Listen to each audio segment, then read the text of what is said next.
Hay que ir. Hay que ir a Lesbos. ¿Cómo que te vas? ¿Cómo que te vas a Lesbos? Hay que echar una mano a los socorristas griegos.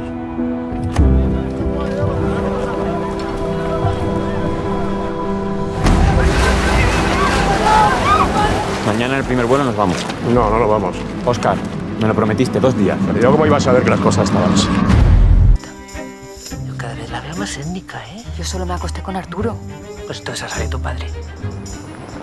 Uy, esos barquillos. El tiempo que hacía que no los veía.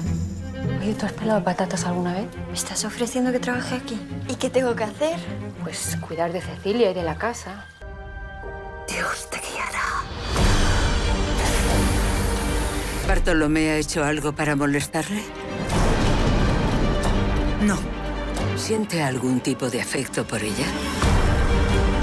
Lo que está pasando es blasfemia. Quien debe saberlo ya lo sabe.